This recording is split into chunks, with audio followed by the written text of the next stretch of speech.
Assault and batteries, but my trunk stay ever ready. Assault and battery, if you scared, you never ready. Alright, this is going to be the last of the WrestleMania 27 commentary track. Now, it's funny, I was watching everyone else's videos, and even mine, looking and realizing that none of us recorded after WrestleMania 27. There was no aftermath thoughts, there's literally no videos on YouTube from myself, Steve, Miguel, or Luke, or even Billy Paz for that matter, that shows us after WrestleMania. So I don't even remember what happened after WrestleMania, but this was the next morning. We met Road Warrior Animal at a local Barnes and Nobles. A bookstore, I think, I don't know what it was called. And there was barely anybody there because he did a signing the day before at the CNN Tower, CNN Center, whatever it's called. So I'm assuming a bunch of people went there.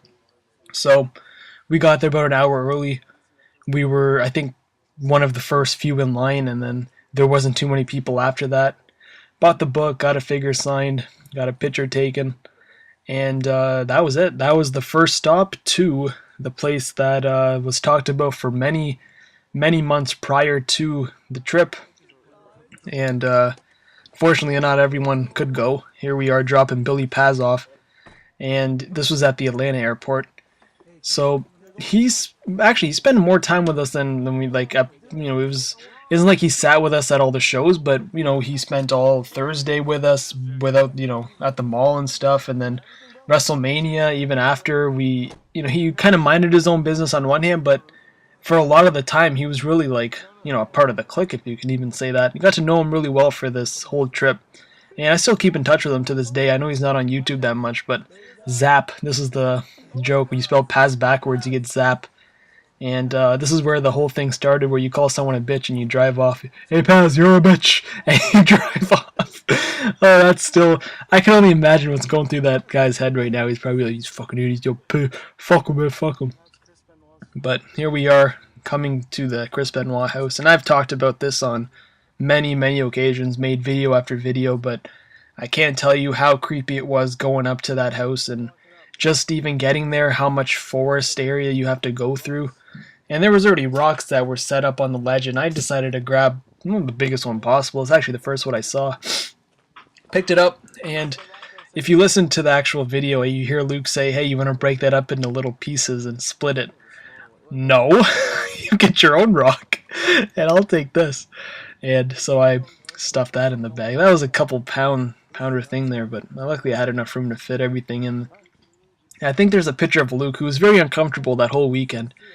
He was kind of hesitant at first, but yeah, there's a picture. This guy just eyes on the fries. He just wanted to get his rock and put it in the thing and head on out of there.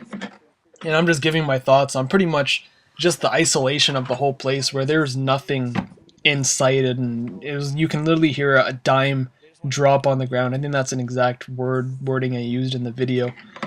But the Benoit house, it was something else, really. It was one of those creepy things that is, ethical wise, whether or not you guys agree with what we did, it's something that's going to live with me, Steve, Miguel, and Luke, I think, for maybe the rest of our lives. And but it was a good time, except the time we got followed. When we left, there was a couple of guys following us in a truck, and it was kind of weird, but we lost them, so I don't know. This was Raw. We were at the CNN Center before, just hanging out before the show started, because there is an entrance to the building from there. And I don't know, I think this was okay. I think there was oh yeah, this is where Brock Lesnar returned. How can I forget? But it was a packed crowd. Now I think WrestleMania, the Raw after, has that reputation of fans just going crazy, and this was really the beginning of that whole that whole tradition. And Sin Cara debuted, and everyone's marking out, and then here I am, oh my god, it's Sin Cara!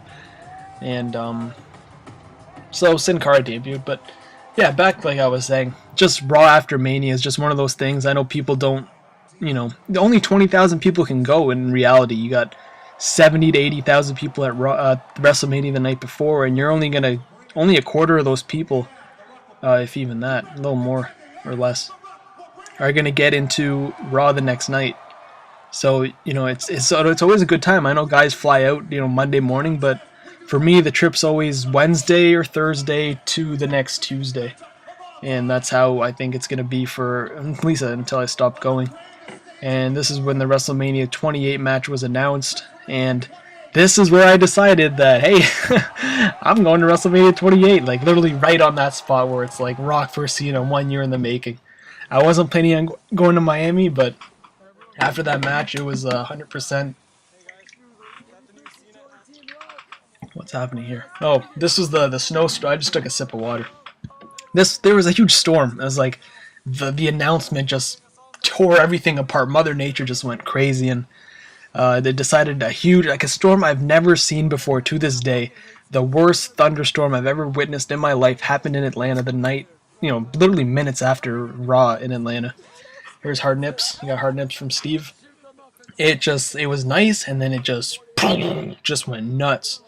And Steve ran off to the car because he knew where we were. Me, Luke, and Miguel are lost, kind of. Like, Miguel, surprisingly, knew his way around. I had no idea where I was. And me and Luke got garbage bags, which we use to cover our clothes up so we don't get totally drenched. And I have a thing where if my hair gets wet and I go out in the cold, I'll get sick. So I decided to buy a hat so my hair doesn't get wet. And I know it's weird, but just, life experience if I'm going to get sick if this happens. And I think I'm filming, you can see the lightning there. But it was, I don't know how good you can hear or see just how dangerous and how bad it was. The roads were empty. No one was driving. I think they advised people to stay inside, but it was something else. Steve, being the champ that he is, drove through the heavy conditions with three other people in the car.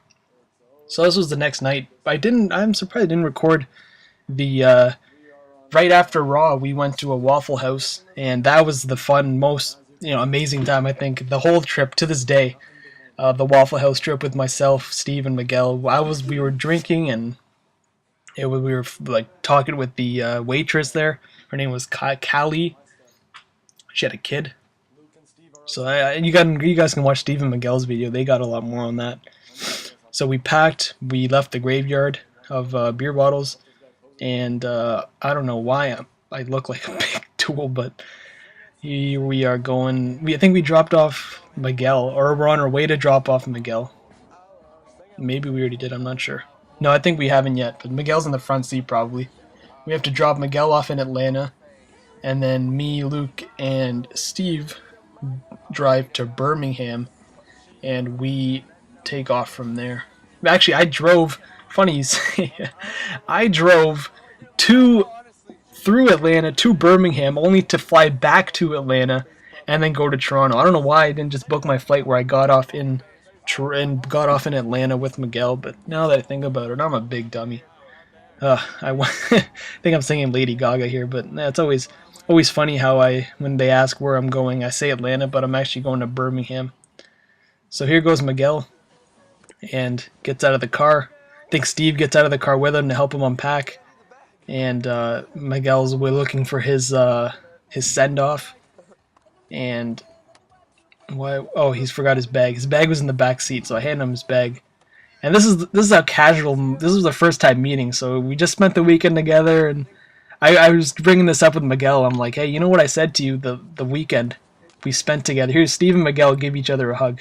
I missed it, but you got a little glimpse. And here I am. I stick up my hand. I'm like, hey, nice to meet you. He's like, nice to meet you too. I'm like, we'll see you next year.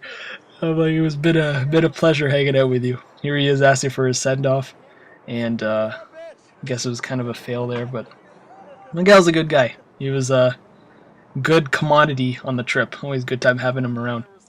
Now it's down to 3, and Steve, he was blowing farts that whole trip. I don't know, Luke will probably remember. I don't know if Steve will admit it, because he never admitted to the shower thing during WrestleMania 28. This dude farted, and it stunk. And me and Luke are looking at each other, and we're like, "Did you fart, Steve?" And he, "No, I didn't know anything." But man, he had later admitted that it was him, and he was feeling a little bit gassy from the Waffle House the night before. But here we are saying bye to the Kia Sedona, nice purple car. And in the airport, this was the send-off. It was casual in one hand, but we did give each other a group hug, and not the ending I would have put now, but it was my first WrestleMania trip. Now it's kind of, a lot of people like to see what happens after I leave, like in my own town and stuff. So I made sure to kind of film afterwards. But that's all. I'm going to start doing the WrestleMania 28 videos now, and I'll see you guys then.